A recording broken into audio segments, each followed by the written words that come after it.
Hi, everybody. This is Chase McWhorter, Managing Director with IREI. I oversee our Americas platform focused on real estate. We're continuing this series on asset management, trying to dig into best practices, issues, all those things around asset management as it's become increasingly important. Today, we're sitting with Ben Mohns at Harrison Street. Ben, I'll let you kind of give an introduction of yourself, some background, and then we'll jump into the questions. Sure. Thanks, Chase.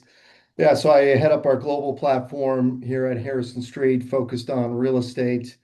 Harrison Street is heavily focused on the alternative asset classes, overseeing about 108 billion in assets under management across real estate, infrastructure, and credit strategies. Been with the firm for about 18 years. Perfect.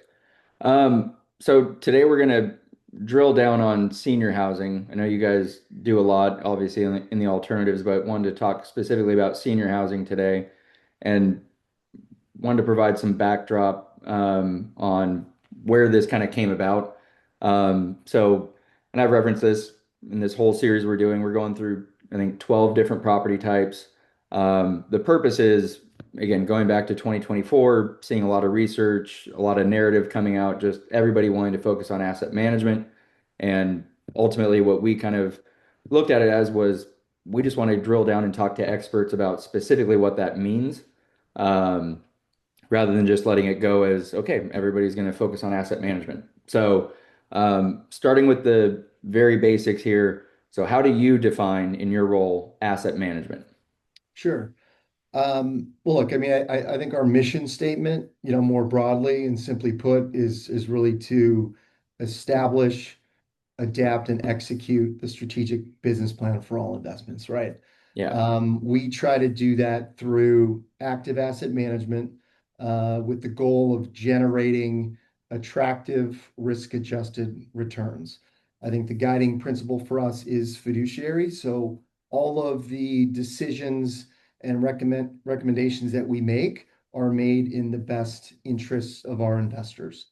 Um, we are not operators, right? But we do think of ourselves as the CEO or quarterback of the joint venture or of the property, Yeah. essentially responsible for driving performance, making those key decisions, holding everybody accountable, collaborating with the teams involved in executing that business plan, despite not managing, on a day-to-day basis. So certainly it's something that at Harrison Street we try to leverage our domain expertise, our scale, and our data to kind of drive that performance in collaboration with our operators.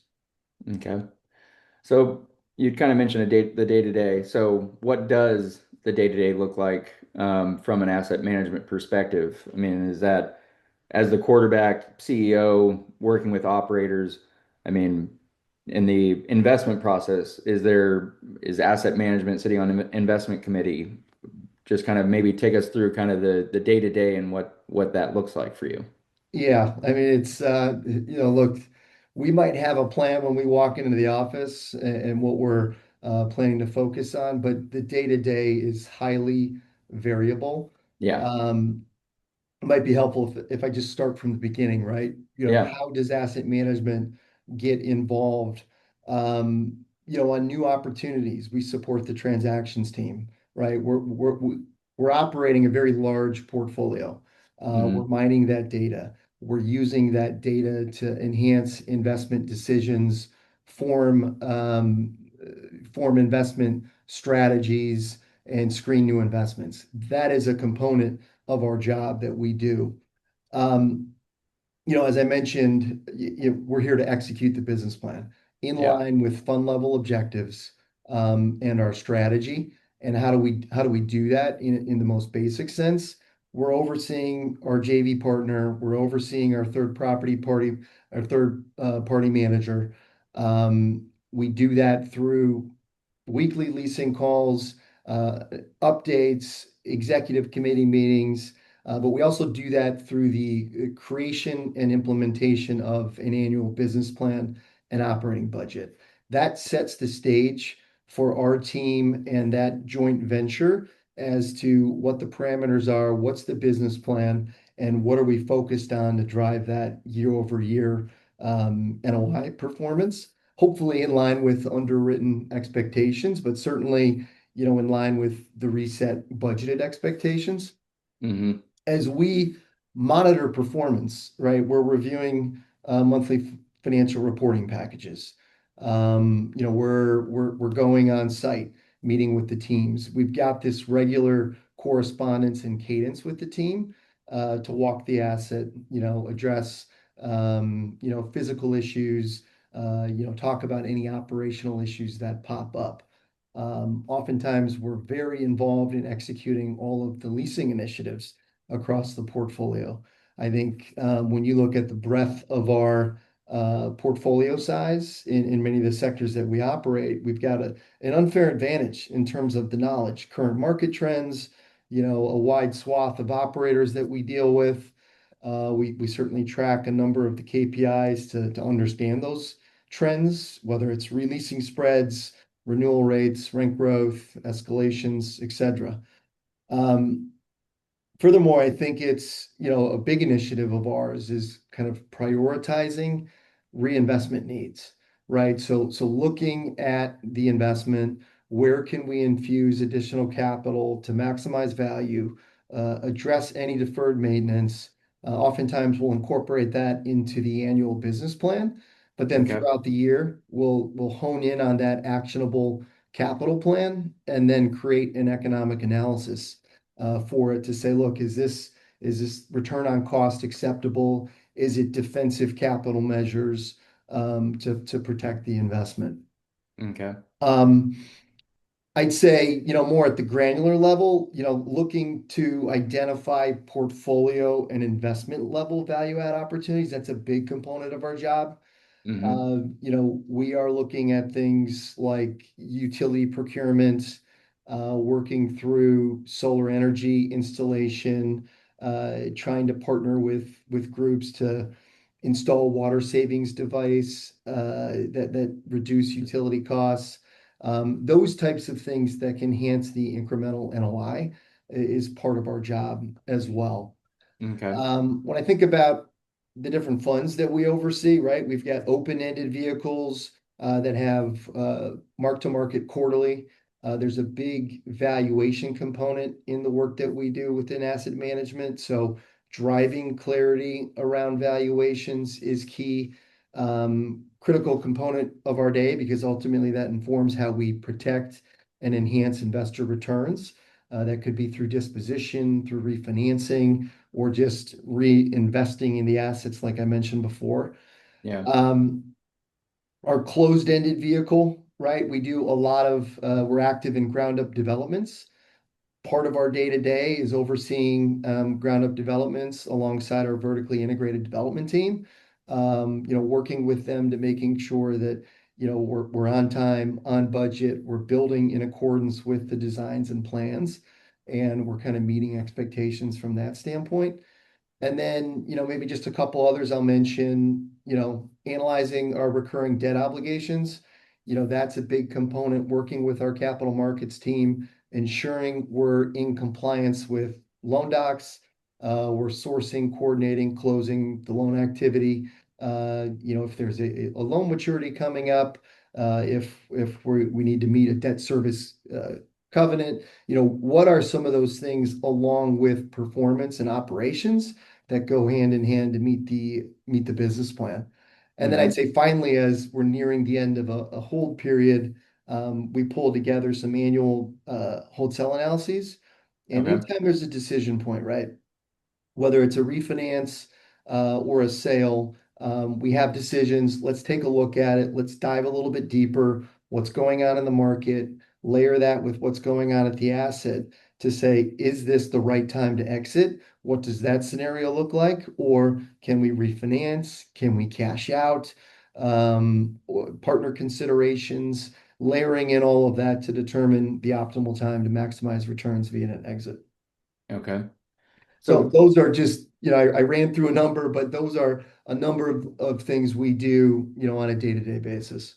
yeah, well, and that is one thing that's been interesting in doing this series is, again, I think a lot of times it just kind of defaults to the kind of the property itself, but again, kind of talking about the debt side, not just physical improvements, kind of everything. Again, going back to managing the asset, I think that's one thing that continues to come up is just how much more involved the asset management teams are. And again, I don't think this is necessarily something brand new. I think it's always been there. I think there's just more of a spotlight on it. And Yeah. to be honest, I think a big benefit, even kind of funny doing these, is a lot of the asset management people we talk to being like, finally, people are paying more attention to us. So- Yeah, it's nice to get a little more attention. Our business has changed a little bit through the use of technology, but we're still focused on operations and driving value at the asset. Well, and again, you kind of talked about macro level things. I mean, just looking at markets, talked about debt, property level.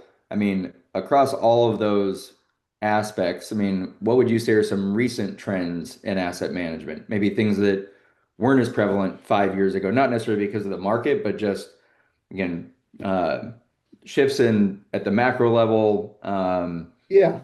debt. So, what are some recent trends that you're seeing?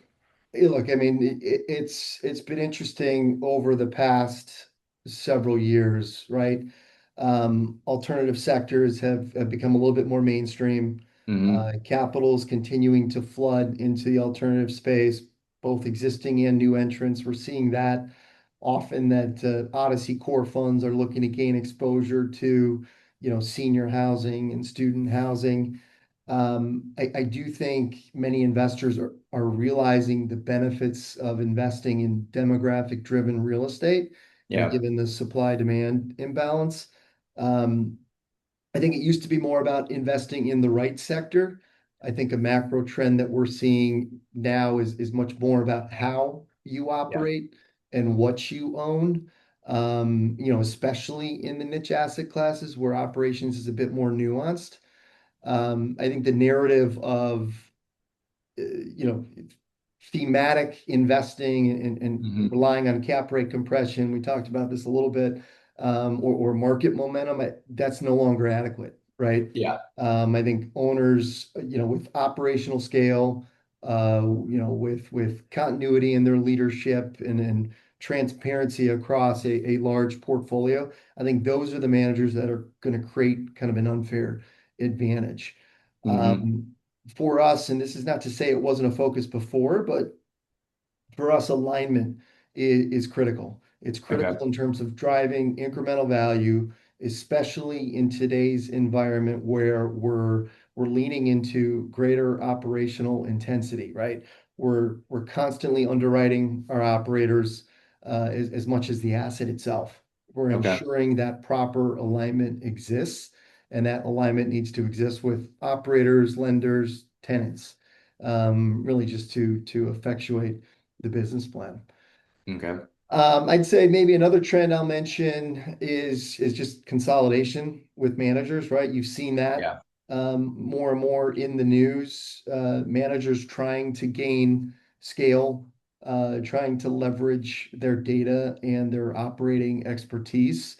There's so many advantages in doing that. Anything from talent retention, and that's been challenging in asset management as Yeah. of late, right? That talent is highly sought after. Operational transparency, right? If you've got scale, you've got more operational transparency. You've got the ability to benchmark against your other operators. Um, You've got greater diversification. Maybe you can generate some platform savings, and you really have a larger ecosystem to spread, maybe technology costs over. And I Okay. think, maybe related to that, another trend that we're seeing is just the increased use of technology and data. We're living it. We're doing everything we can to create those efficiencies to mine data. And there's some tools that are, off the shelf that we can use. Plus, we can supplement that with some proprietary tools that we've created to really allow us to more efficiently benchmark and track more KPIs. Yeah. I do feel like that gives you a competitive advantage. and it allows us to put us in a better position, to outperform. And then maybe one final trend, Chase, that I'll mention is, Yeah. maybe the like the vertical integration strategies. I think we're seeing more platforms try to incorporate vertical integration strategies to create a competitive advantage. How Okay. can we drive better outcomes at the investment level? And I think one example of that is, I mentioned it briefly, but an in-house development team overseeing kind of budgeting, scheduling, quality control. Um, Certainly helpful for our asset classes as, the build outs can be a little bit more nuanced, whether it's with data centers or senior housing, kind of depending on that care model, or Yeah. even in, lab build outs or student housing. So those are some of the trends I'd mention that we're seeing kind of in today's environment. What uh what would you say makes asset management of senior housing different from other asset classes? Not only the niche properties you're in, but even just more broadly across asset classes. What really makes it different with senior housing? Seniors unique, right? I think what makes this sector compelling, it sits at the intersection of real estate, healthcare, and hospitality.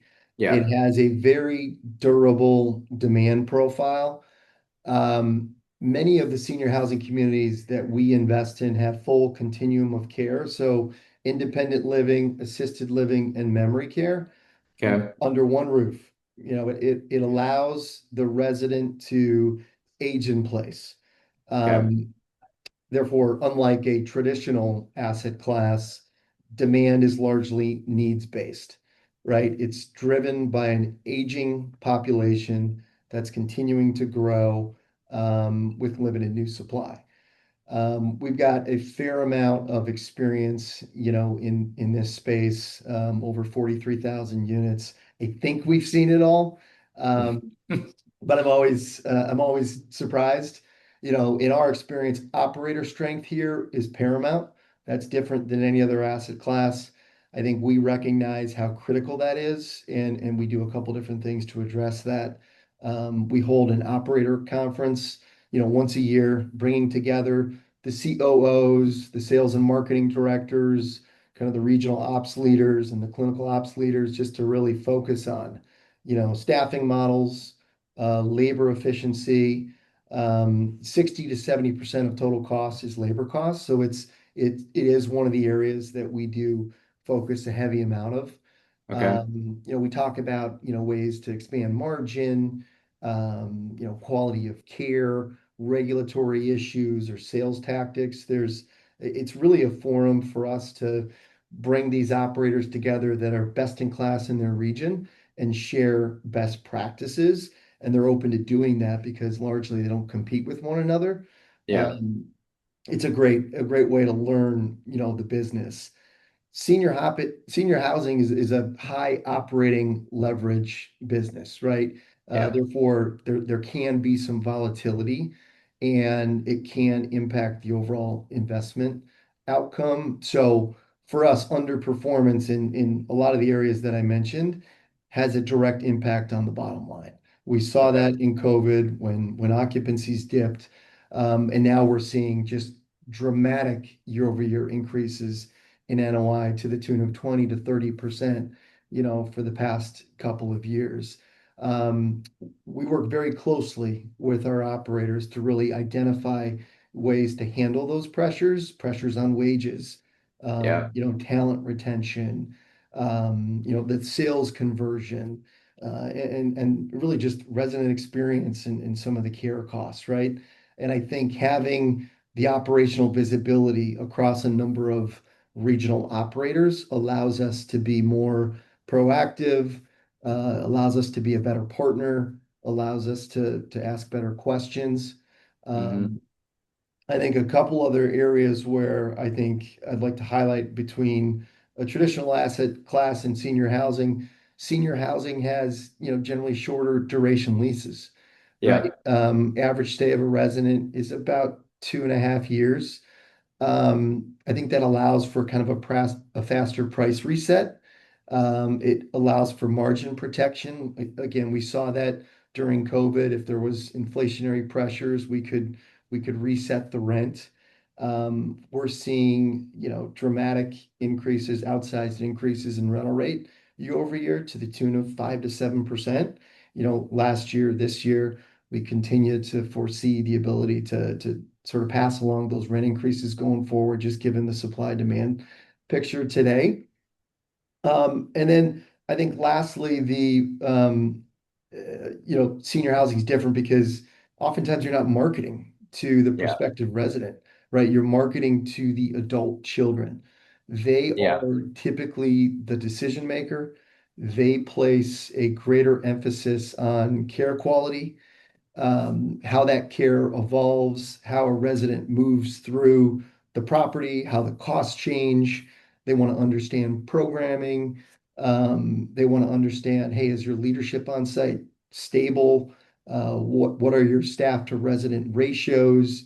What are your security measures, particularly in the memory care, suite? So it's helpful for an asset manager to understand a lot of these operational KPIs so that we can, again, ask better questions and anticipate performance shifts and just kind of protect, reputational risk and drive better operator behavior. Well, I do remember you mentioned COVID. This is kind of a sidebar, but I just reminded me that I can recall having a conversation with, I can't recall who it was on your team, but it was just the beginnings of COVID. And we were talking to someone at Harrison Street and kind of asking the question, like, what are you doing kind of in this environment? And the answer stuck with me because it was like, we're not really doing much different. Like there's always that risk with this demographic, again, having a specialization, working with operators that know what they're doing, whether it was COVID or it could just be a seasonal flu, kind of knowing your demographic, having that kind of expertise in managing these assets. That was just what stuck with me was just we're not really changing much. We Right. have to treat every year like this with this tenant base. So That's right, Chase. I mean, we already have infectious disease yeah, policies and protocols in place, and it was just leaning into that and adjusting as we needed to. yeah. I mean, I was expecting like a almost like a more panicked response was like, no, we got to do this every year that kind of have this. I will tell you though that there is this one of the intangibles or unknowns that you couldn't really anticipate was just the toll it took on the teams, Yeah. everybody involved in the senior housing industry. I mean, these are all mission driven, people that work on site, to really deliver a high quality of care. And that extends into our Harrison Street team as well. And the team has really rallied around each of the operators to do what's best in the best interest of our residents and the best Hmm. interests of our investors. And it's been a prolonged period of heavy lifting. And I think it's nice to see the improving capital market trends today that we can fully take advantage of. Why were we, staying the course and reinvesting in these assets? It's because of the value that we've created along the Hmm. way. What shifting to because we briefly touched on it when you were talking about just trends, but maybe diving a little bit deeper with technology. So, what role does technology play in asset management? Again, maybe a little bit more specific about senior housing, but even just broadly, what kind of tools are you using? How has that changed over the years? Obviously, we hear a ton about AI and all the prop tech coming out. Just curious how the role technology is playing with you in asset management. Yeah, I mean, look, I've been in the asset management industry for 25 plus years, right? And I have personally seen, kind of a fundamental transformation in asset management driven by technology. And that's Okay. both kind of at the platform level, and then also at the investment level via some of these prop tech initiatives that are available to all of us. Hmm. I think at the platform level, the way I look at it, we're certainly leveraging external resources. Hmm. We're creating kind of our own proprietary systems to help us mine data across the platform.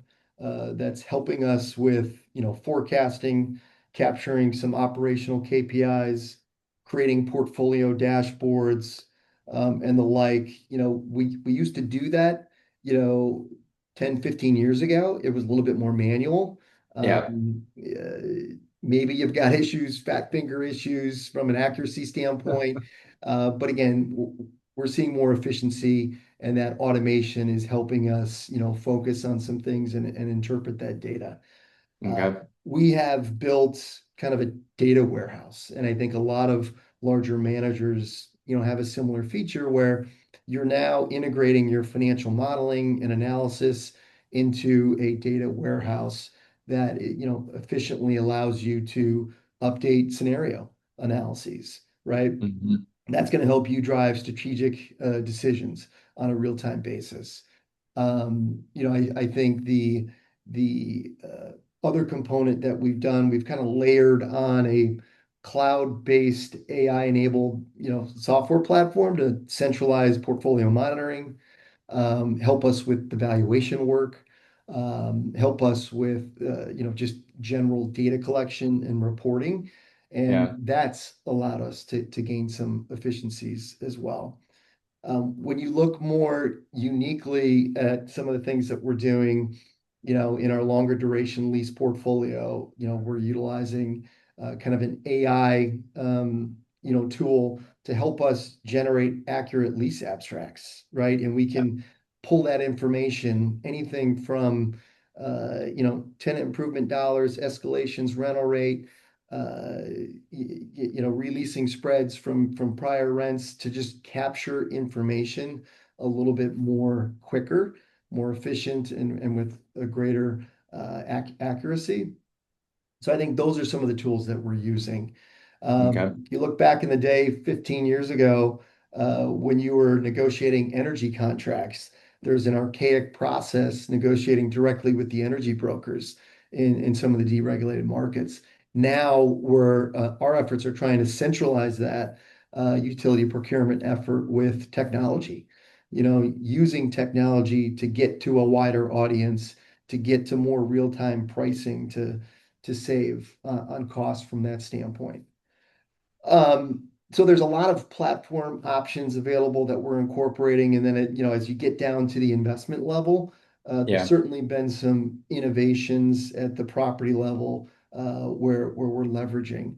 Um, the one thing that we try to do, we've got a large portfolio, we try to pilot new technologies, right? Okay. With the focus of improving resident experience, with the focus of, making our on-site teams more efficient, and then gaining more visibility into, leasing or maintenance issues, right? So when you think about student housing as an example, there's this continual shift to, online versus in-person marketing, virtual leasing assistants that allow you to essentially be on call 24 hours a day. So Yeah. staffing models are shifting on site. We're also getting more feedback into kind of what the prospective resident is looking for. We're improving our work order turnaround time. So there's tools that we can lean into that are driving some expense savings on site. When you think about self-storage, technology is more focused on revenue management and digital Yeah. marketing in this sector. And we're looking at ways to explore kind of unmanned facilities. Payroll is not a huge cost on site, but can you, reduce some savings on the margin there and limit some personnel on site? And then I'd say, senior housing, right? Technology is certainly prevalent on the prop tech side in senior housing. Our operators are utilizing it. I think the technology in senior is more centered around resident safety, and risk mitigation for the operator. Um, I think a lot of our operators are using, predictive analytics.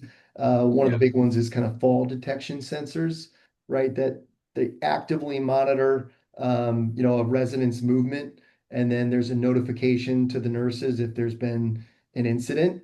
Our operators are using this information to kind of enhance care, get a better understanding of the residents' needs, and ultimately that enhances profitability at the investment level. So, look, technology has certainly changed.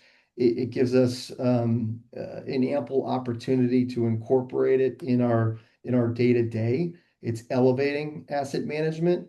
And I think it's going to allow us to kind of drive better value creation across the board. Hmm. Well, and again, that goes back to previously kind of the thematic investing. A lot of what we heard pre, let's say pre-COVID, especially before rates started rising, was just, I mean, I think the statistics was kind of like you could just pick the right property type and effectively generate a pretty good return. I mean, now, even just what you're explaining there, the granularity, the squeezing out as much NOI as you can, I mean, that's where I think a lot of this comes from. Again, going back to the beginning, we hear so much about active asset management, and this is a perfect example of like, no, these are the day-to-day on the ground things that we're having to do to squeeze out as much efficiency as possible. Hmm.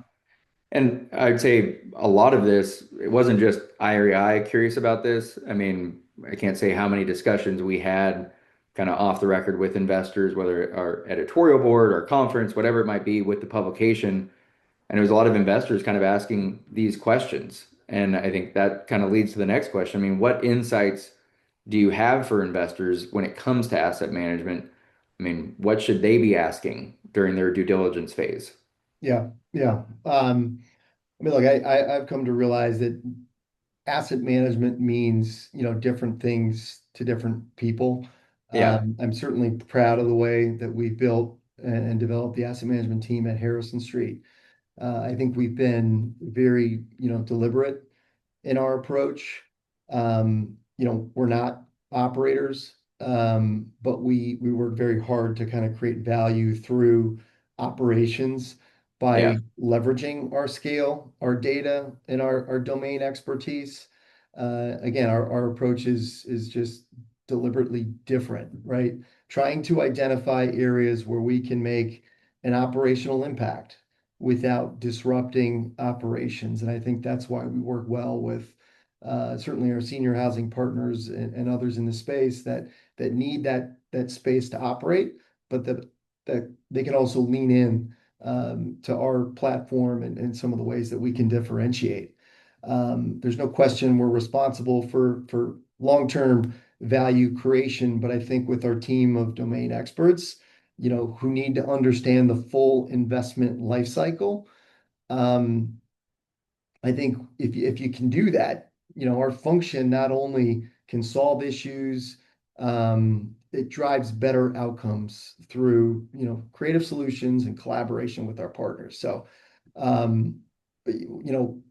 we want our partners to view us as being a strategic partner who understands their business Yeah. and leverages our scale to kind of deliver the outcomes that they couldn't achieve on their own, Hmm. right? So when you think about how that translates into investors, and maybe some of the questions that they should ask us, you know, I, I'd focus on, hey, how are you protecting and growing value throughout the various cycles in the economy, right? Not just acquire it at the right basis, as you mentioned, or utilizing leverage. How do you employ active asset management and drive value?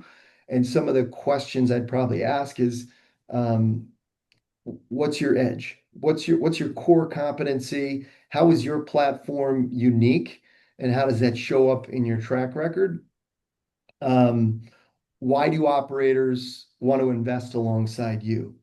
Right? How do you specifically leverage your scale and data to drive value, and what specific value drivers do you control and pass down to your operators, right? I talked about, control the non-controllables. With our scale, can we deliver savings on insurance? Can we deliver, some savings on the utility front? What are we doing that's unique on managing on-site personnel that maybe one operator can learn from another? So those are some of the questions, I would ask is, in addition, how are we involved on the front end?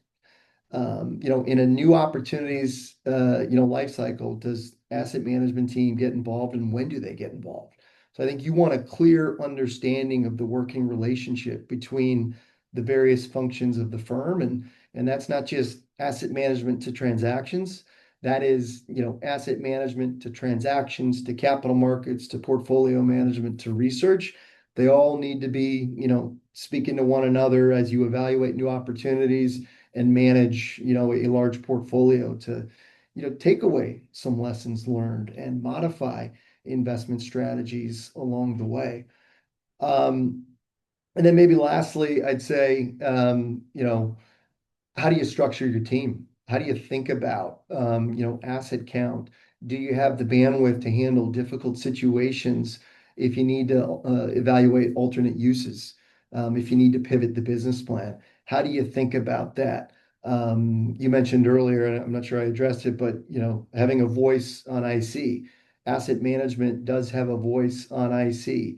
I am a member of investment committee, so there is a process to feed information and concerns or opportunities where we can drive value prior to going to IC on a particular investment. So understanding how all of these functions of a business work together can help understand, the platform, the value drivers within it, and then, the team's capabilities.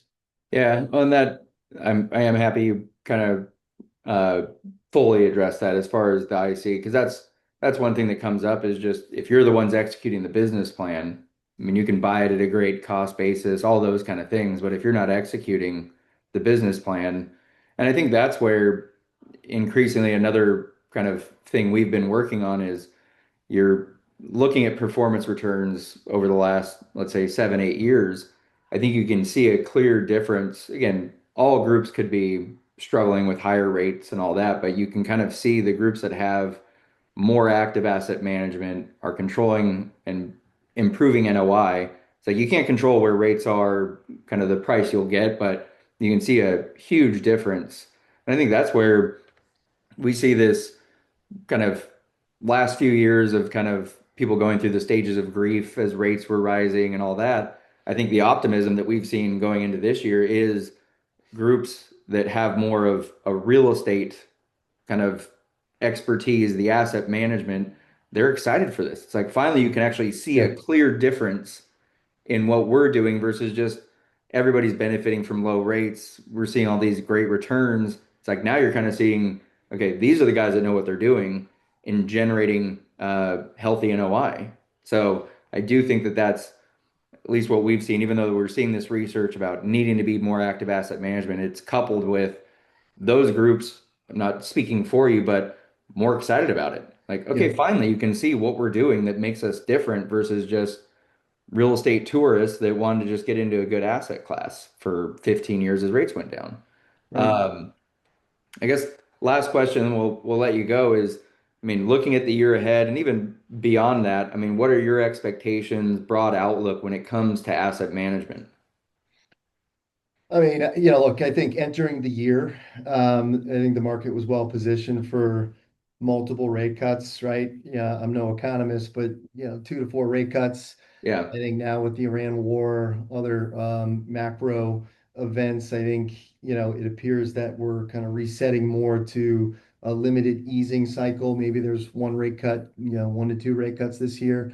And I think it's, to your point, clear that performance may be, less a function of capital markets tailwinds and more dependent on operations and that asset level execution. So I think yeah, that's going to be paramount moving forward.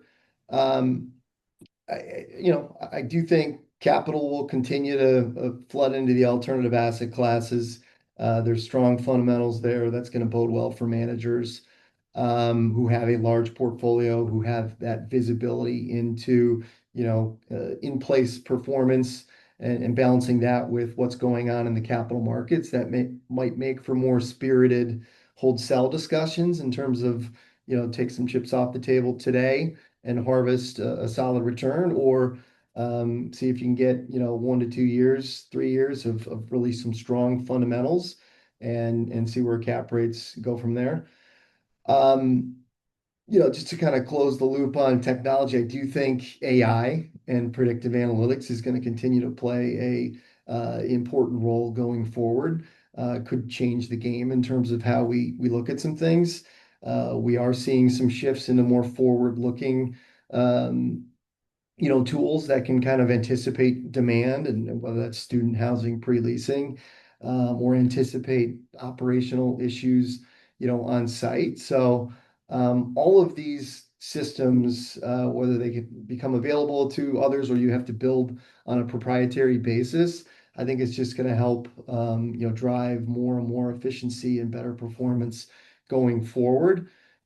At the same time, technology is not going to just create the value, right? Yeah. I often say that how can we do more with less? How can we stay more connected to our top operators who we have familiarity with, who we have success? How can we create deeper connections across the platforms? Because alignment is Yeah. going to generate some really incredible results. And I firmly believe that. And that's something that we're focused on, with our best in class operators. And it's been a great environment. We've got a little bit of a chip on our shoulder of trying to, want to continue to perform and show the value that we can bring, all the way down to the investment level. Hmm. I'm excited about the year ahead, even as the operating environment might be a little bit uneven in some sectors, but we're seeing improving capital markets. We're seeing compelling operating fundamentals, in senior, in student, in data centers. And it's just going to create some really nice opportunities to expand our portfolio with high quality real estate. And it's just something we're excited to show what we can do, lean into our partners. And I think, the managers that bring that experience, good judgment, and execution across a wide portfolio are going to be the ones that are best positioned to navigate the operating environment going forward. Yeah.